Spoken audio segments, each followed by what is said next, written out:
So I love Stranger Things.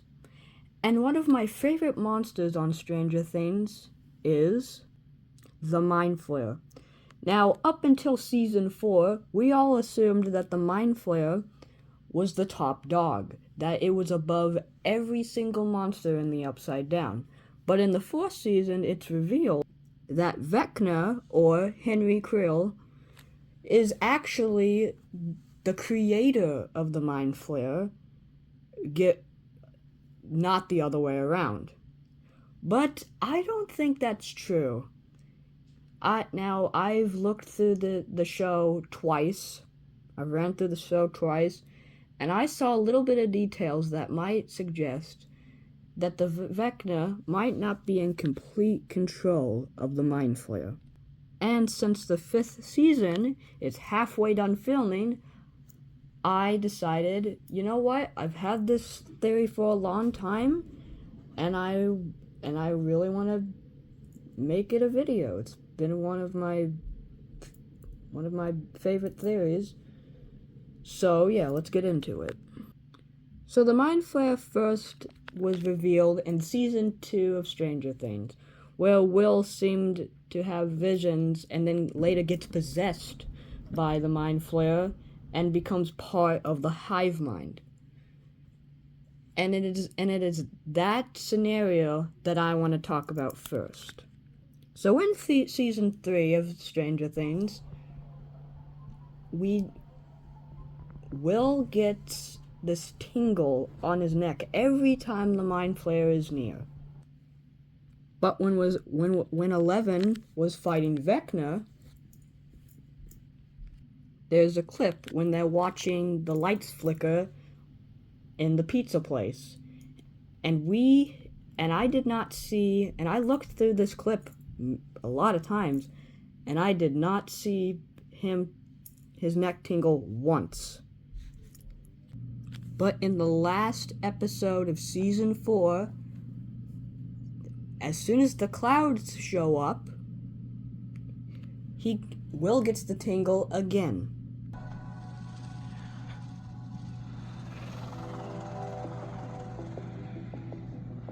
And people keep saying, oh, Vecna is the Mind Flayer, or he created the Mind Flayer. And that is the second thing that I want to talk about. Yes, he created the Mind Flayer's form. But what people keep forgetting is that when Henry fell into the Upside Down, he found the particles floating around, seemingly consciousness. He found the Upside Down. He is not native to the Upside Down. And that's what I don't understand, is that people keep saying, oh, Vecna is actually the creator of the Mind Flayer. No. Yes, he created the form that we all know, but he did not create the essence of that form. And if you want damn proof, let me show you.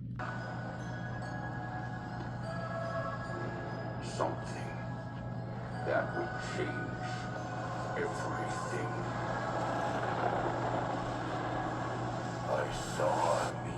And then Vecna forms the Mind Flayer, but doesn't create it. He never said, oh, I created him. No, you made the form. You did not create the Mind Flayer, and people keep forgetting that. And thirdly, I kind of think that Vecna is being used by the Mind Flayer. And let me tell you the scenario. So Dustin seems to have been right about the Upside Down's creatures almost 100% of the time. And his theory was this. She doesn't yet. She raises an essential question. How did Watergate open up? Only 2 gates have opened so far as we know, one by L, one by the commies, but it's not the commies or L this time, so...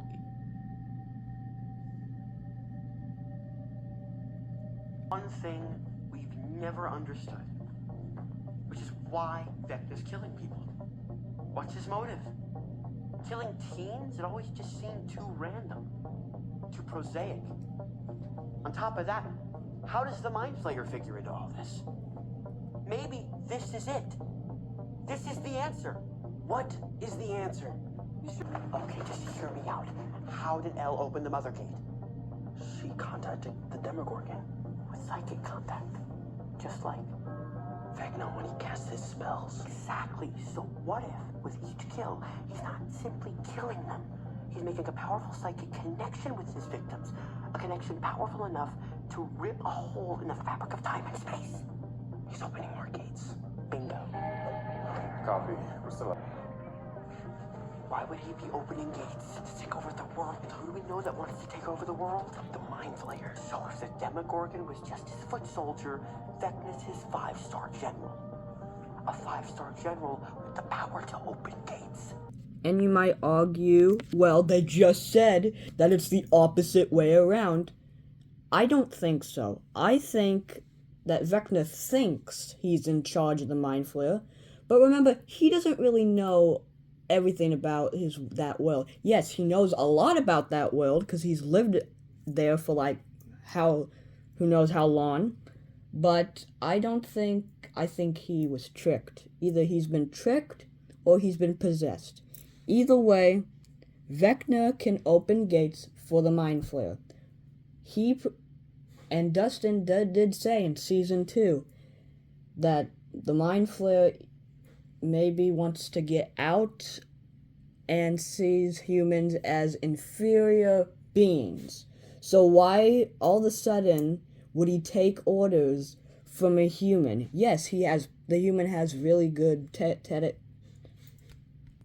has great power, but I don't think the Mind Flayer would just take orders from him.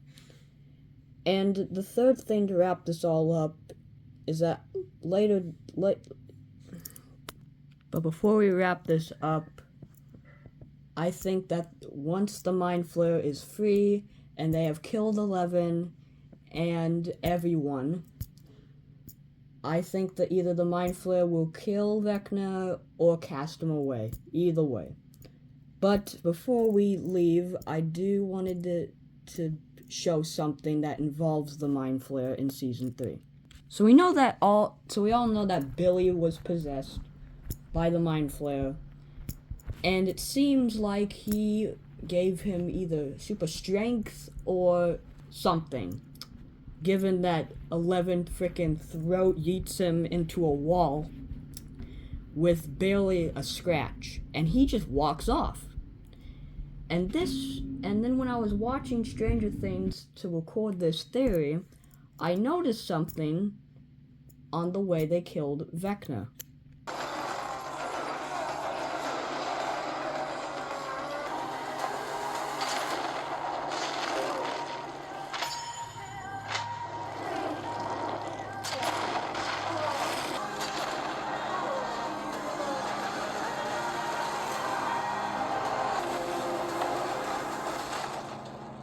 And then just like Billy,